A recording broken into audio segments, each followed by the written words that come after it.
Bonjour, je suis où ça? Chez Art Photolab. Vous le savez vous, enfin vous avez normalement reconnu et aujourd'hui en fait j'y suis parce que, ils m'ont demandé de devenir ambassadeur pour eux. Donc je suis ambassadeur maintenant Art Photolab, de par pour mon travail photographique. Vous verrez les 2 autres, Benoît Courty et Lorenzo Mancini. Et en fait aujourd'hui ils lancent aussi, la Piezo Pro 2, donc la piézographie avec des nuances, de chaud et de froid, avec des teintes chaudes et des teintes froides. Et en gros, ben, juste pour vous montrer, je sais pas si vous allez vraiment bien le voir allez, comme ça en vidéo, c'est un peu difficile, mais là on a des premiers tests. Et donc on est là pour trouver nos propres teintes, hein, nos propres teintes. Donc, du coup, on va voir ce que ça donne.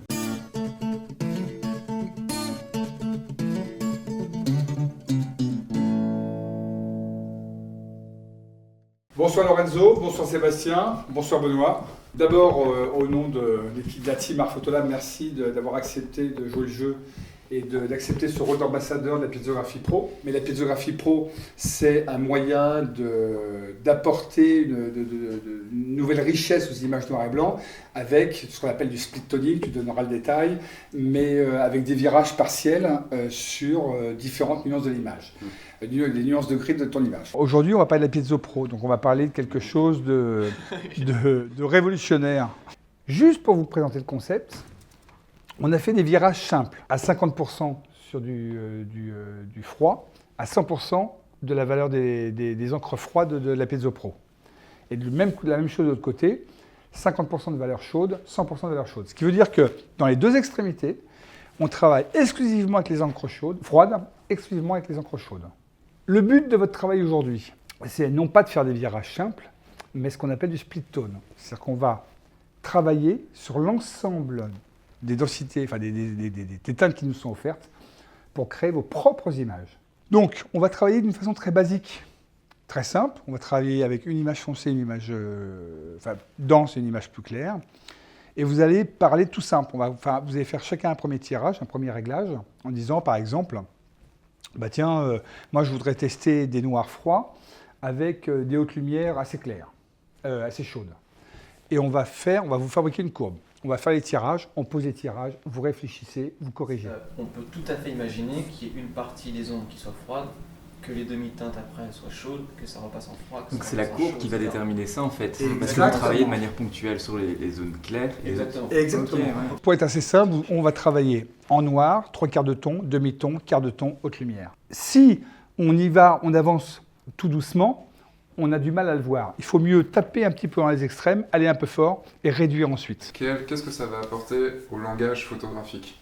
C'est plus ça en fait. Parce que si c'est juste faire du show pour faire du show... Non, c'est une personnalité. C'est pas une fois. Ouais, ça personnalise en fait. Voilà, c'est une identité visuelle. C'est-à-dire qu'aujourd'hui, si on vous demande de... C'est plus que ça, hein, ça peut être une autre lecture. Ah ben carrément. De l'image.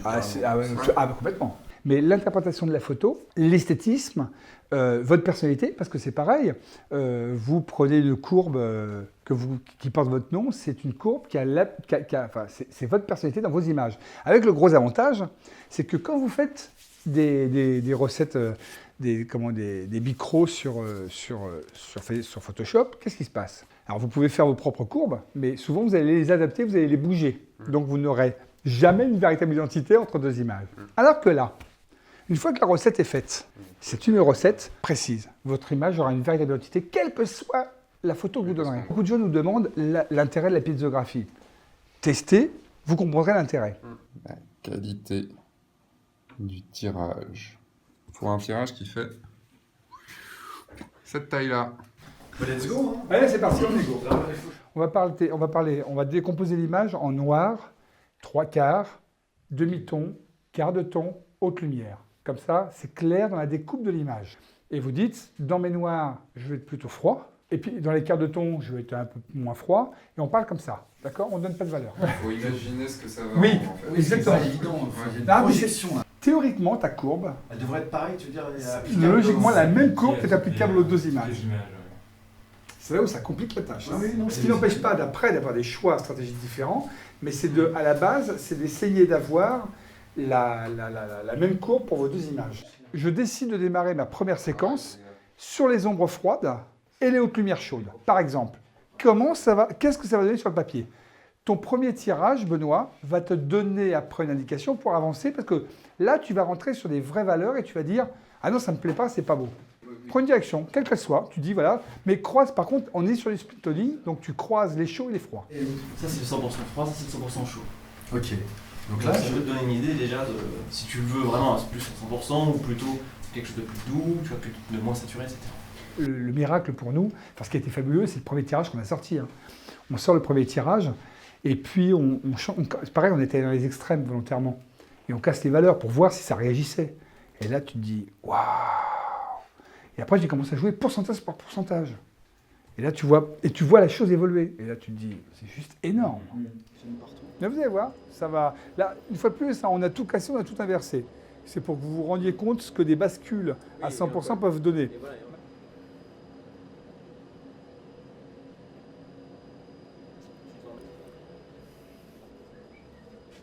Là, alors, c'est vrai que les sombres, là, quand on est aux aplats noirs, ça a moins d'importance. oui, Après, il faut aller chercher les 3/4 de ton vraiment, et là, on voit bien.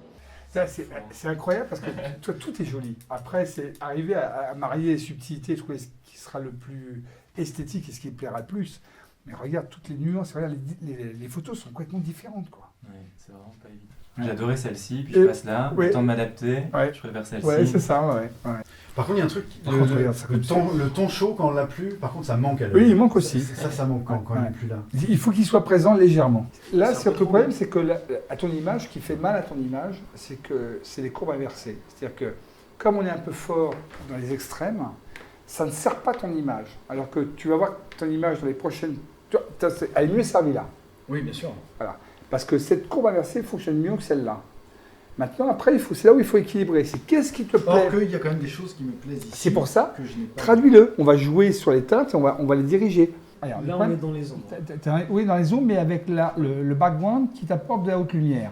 Donc, tu as les ombres qui sont chaudes, qui sont froides, et tu bascules sur les hautes lumières, les Voilà, tons. donc ce mélange à ce moment-là, il est intéressant. Parce Et il est super il fait intéressant. naître quelque Ouais, chose, complètement, a priori, qui n'existe pas sur Non. la version normale. tout à fait. Je te disais tout à l'heure un peu kaki. Tu Toi, vois, ouais, l'arrière-plan. il est C'est ce que je veux. il est chaud en les ombres et froid Voilà. dans les hautes lumières. Ce que j'aime, c'est vraiment avoir l'arrière-plan, comme il est souvent sombre, plus chaud.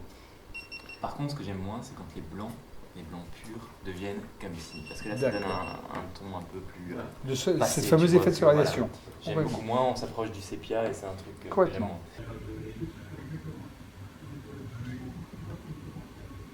Mais est-ce que là, Pas de teinte du tout. Bah, en fait, le Plutôt truc, pas c'est plutôt que j'aimerais bien essayer du neutre, enfin, ou au moins peut-être très légèrement chaud. alors là, tu es neutre, hein, Ouais. parce que tu es dans les Là, c'est demi-tons, plus neutre, ouais. et c'est assez neutre. Dans cette partie-là, à peu près, En dans fait, deux par exemple, densités. là, j'aime pas le c'est fait que sur la peau et dans le blanc, il y a du chaud. Au lieu de 50%, tu peux peut-être mettre un 60%, 55% de chaud. Plutôt chaud. Ouais, on peut essayer. Je veux voir ce que ça donne. Ce sera légèrement chaud, mais du coup, plutôt que d'avoir un neutre, je vais juste, Ouais. pour tester, je Tout vais ça voir, passera par le neutre. Ouais. Sur le 50% ici. Incroyable. C'est comment on a gagné en finesse, là, et en subtilité dans l'image. Je dirais que là, il faudrait remonter légèrement le bleu, Sur le foncé, Sur les- et je rebaisserai un tout petit un tout petit peu le encore. jaune. Ouais. Et l'image change pendant 24 heures. Ah, également. Ah oui, bien sûr. Et les détails de l'image apparaissent, il lui faut 10 minutes pour voir les détails de l'image intégralement. C'est pour ça qu'on vous les fait au sèche-cheveux, pour accélérer le... Un intermédiaire entre les deux. Ouais. quoi. tout ce qu'on fait. Et là, je crois que c'est en procédant comme ça, en allant d'extrême en C'est extrême, ce qu'il et après faut. on recoupe à chaque fois au Ouais. milieu, on a une donnée qui est plus proche Ouais. de ce qu'on veut. Complètement. Ouais, c'est difficile de trouver le. Tu risques de tourner vers un sépia. On peut avoir des mauvaises surprises, quoi. Et tu te dis merde, c'est pas vraiment parce que je voulais quoi. Ouais, parce que là, en fait, ça fonctionne parce qu'il y a ce noir autour, Oui. alors que là, on est bord chaud. Et donc, Tu sais qu'il faudrait minimum deux courbes. Une courbe Ouais. adaptée aux photos plus sombres, avec une dominante plus foncée, et une courbe Oui. pour les photos plus claires. Je crois vraiment dans ces deux cas pour s'adapter un peu.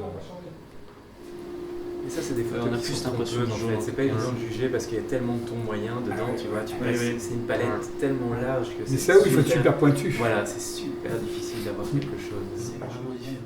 Et on vous fait les œuvres, c'est les œuvres uniques. Moi, je préfère ça. Hein. On vous fait ça. Ça fait plus froid. Ouais.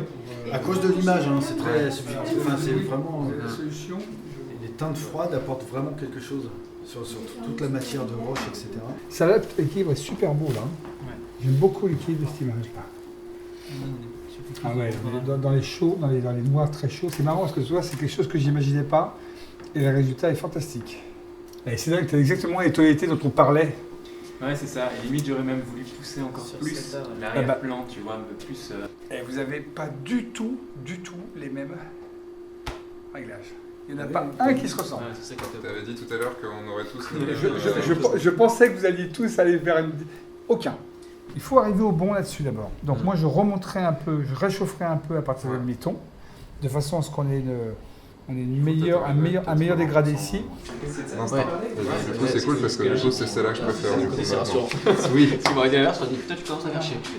Très très belle personnalité. Tout est beau, velouté, il n'y a pas de cassure. C'est vraiment bien travaillé. Et on est exactement sur les teintes chaudes que tu parlais. Ah oui, parce que Là, ça va modifier un petit peu la course. oui, Tu me retires 1 sur celui-là. Un Non, demi-pourcent. Tu mets 90,4%. Si je suis capable d'adapter ça, là elle me plaît, là un poil moins. Ce qu'on peut Alors- faire après, c'est garder les hautes lumières comme ça et creuser les moyens pour que juste les moyens soient un peu moins chauds. C'est marrant parce que celle-ci est plus froide que celle-là. Enfin, Celle-ci celle-ci, elle est plus bleutée. Parce qu'il y a plus de ton moyen peut-être. Ouais, C'est ça peut-être. le truc. Ouais, c'est ça. T'as envie qu'elle soit relativement neutre. Moi j'ai la même. Voilà, exactement. Le même ressenti sur ces zones. Voilà. J'ai envie qu'il soit. En fait, on a tous envie que ça agisse sur le fond, mais pas sur Voilà. le sujet. C'est-à-dire que les Voilà, parties- c'est ça, parce que si ça Ouais. agit sur le sujet, on va avoir cette impression de photo qui est passée, tu vois, Ouais. qui est restée trop longtemps au soleil. c'est magnifique. Regarde, non, mais regarde Sébastien, toute la finesse, tout le détail de la colorimétrie, enfin, des teintes sur le sujet. Ce que j'aimerais, c'est que vous donniez vos impressions. Alors, on va commencer par Sébastien, parce que c'est le moins timide de vous trois. Je ne sais pas pourquoi tu m'as proposé ça, James, parce que de base, je suis pour le noir et blanc, c'est-à-dire un noir et blanc neutre, non teinté. Et je me suis dit, bon, j'arrive un petit peu en imposteur, parce que moi je veux ça, et il me demande d'être ambassadeur pour la Piezo Pro, qui du coup permet d'avoir du vrai noir et blanc, mais un peu teinté. Et on a commencé par faire des tests très extrêmes, du froid au chaud, Du coup, le warm. et en fait, je vous ai dit au tout début, si vous vous rappelez, je vous ai demandé quel est l'intérêt photographique en fait qu'on pourrait avoir. Est-ce qu'on pourrait en développer un langage sur notre photo? Ça serait intéressant pour moi parce que justement, ce que je recherchais, à l'inverse de toi, c'était avoir une dominante, mais qui n'affecterait en fait, qui n'aurait une incidence que sur l'arrière-plan. Vraiment des tons plus chauds pour les tons foncés, donc, et pour tout ce qui est tons plus clairs, eh bien, je reste dans des tonalités relativement neutres. Tu avais un écran qui était sûrement un petit peu mal calibré et qui était un peu chaud À la base, oui. avant, et du coup, Ouais. tu avais envie de retrouver aussi Ouais, voilà, c'est ça. C'était ce côté un peu kaki que j'aimais sur l'arrière-plan. Et là, je le retrouve vraiment. Et surtout, travailler de manière ponctuelle. C'est ça qui m'intéresse. C'est que voilà, ça ne s'applique pas à l'entièreté de l'image, mais bien à des zones précises de l'image. Moi, quand tu m'avais appelé, je pensais que vraiment ça intervenait de manière globale. Et là, je m'étais dit, voilà, on va avoir une photo qui va tirer vers le sépia, le chaud, ou alors à l'inverse, des tons plus froids. Mais non, là, on a vraiment quelque chose une composition en fait. C'est une composition. J'avais été contacté par Francky il y a quelques temps, qui m'avait parlé de la Piezo, que je connaissais pas.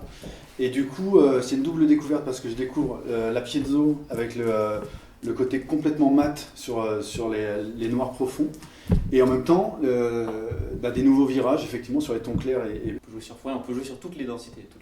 Surtout, sur l'intégralité des densités. De 0 à 255. Voilà. Alors après, si on veut parler assez clairement, lorsqu'on on a avancé en mode courbe aujourd'hui, on a avancé sur les noirs, les trois quarts, les demi-tons, les quarts de ton et les hautes lumières. Ça, c'est pour simplifier la découpe en 5. Ouais. Et après, Oui, parce qu'en fait, c'est infini. voilà, après c'est infini. On peut être très précis dans les zones de travail pour chercher la tonalité que vous souhaitez. Le travail aujourd'hui était de créer des courbes qui étaient spéciales pour notre travail à nous. Complètement. Et en fait, ces courbes-là géraient des tons, des sombres, des basses lumières jusqu'aux hautes lumières. Pour donner un exemple, on pouvait très bien dire que nos basses lumières étaient très froides, nos neutres, enfin nos tons moyens. nos lumières moyennes étaient très chaudes et nos hautes lumières étaient très froides. Voilà, par exemple. Voire même, on pouvait faire un agencement complètement délirant. On ne peut pas obtenir ce genre de choses sur Lightroom ou Photoshop. Non, c'est impossible. Voilà, là, ça dépasse l'entendement. Imaginons qu'on puisse le faire sur Photoshop ou sur Lightroom, ça va être faisable sur une photo et on va essayer de le reproduire sur les autres photos.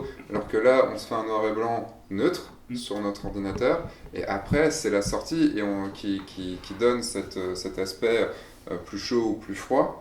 Et on peut mettre la même sortie sur toutes nos photos. Et donc du coup, on aura cette constante qui du coup fera partie, je dis pas deviendra, mais fera partie de notre patte photographique. Et c'est le but de la piezographie pro, hein, c'est de vraiment donner au photographe l'opportunité de se créer une signature très personnelle. Et moi j'ai l'impression par contre d'ores et déjà quand je me retrouve dans un noir et blanc complètement neutre, je vais peut-être quelque chose va me manquer. Ah ben, oui, c'est ça, complètement. Ouais, c'est le but, je crois.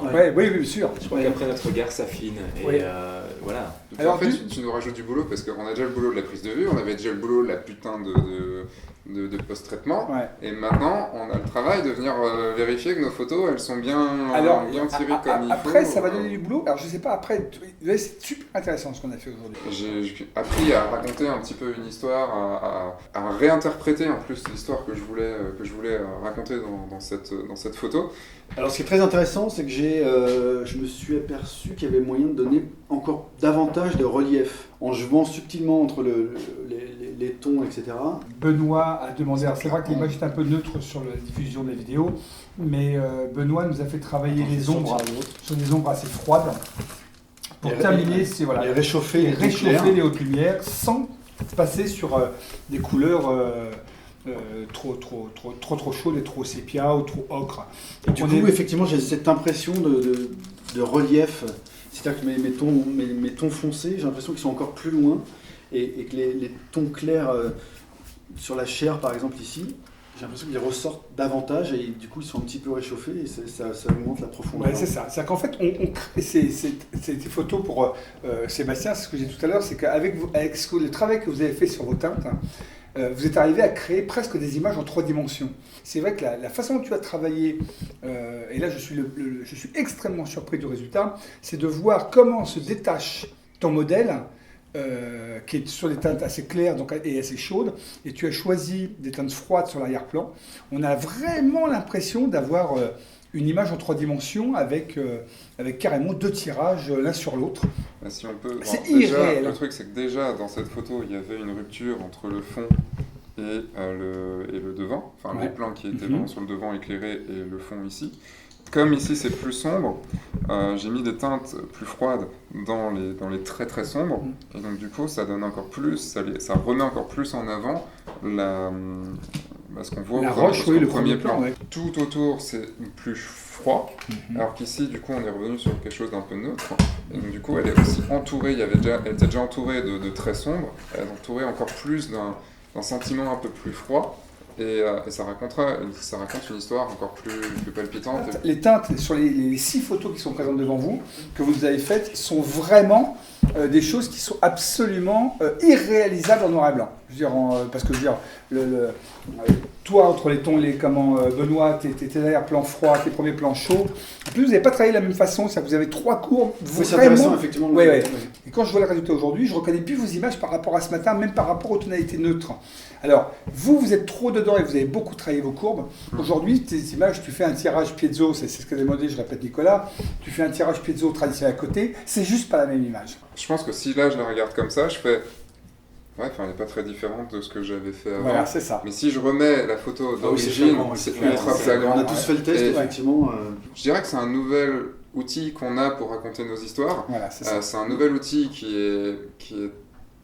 est arrivé à notre disposition, et c'est un outil qui nous permet d'aller plus loin dans notre démarche. J'allais dire aller plus loin, c'est une manière d'affiner. On rajoute presque une petite dimension en fait. Mais ça demande quand même de travailler encore plus notre photo. Donc je tenais quand même à vous remercier encore tous les 3, vraiment sincèrement, parce que vous avez répondu présent immédiatement. Et j'avoue que vos images de référence qu'on va mettre sur le site Art Photolab, dont on va décrire votre travail avec les courbes, vont vraiment mettre en valeur la piezographie pro. Donc 1000 fois merci à vous 3. Merci Lorenzo, Merci merci à toi. Sébastien, Merci, merci à toi. Benoît. Non, mais voilà, Merci, merci à c'est toi, une toi, collaboration. Francky. Le début d'une collaboration. Merci. On va remercier Francky qui, Oui, qui a bien bossé. qui a bien bossé. Je veux dire, il a été l'esclave de ces trois monstres là. Oh, au moins. Au moins. Ah, voilà, ça. On vous dit. Ah, bien, bonne soirée déjà. Bonne soirée. Et puis pour ma part, je vous dis à dimanche prochain. Entre temps, sortez, faites des photos et amusez-vous. Ciao, ciao. Au revoir. Au revoir.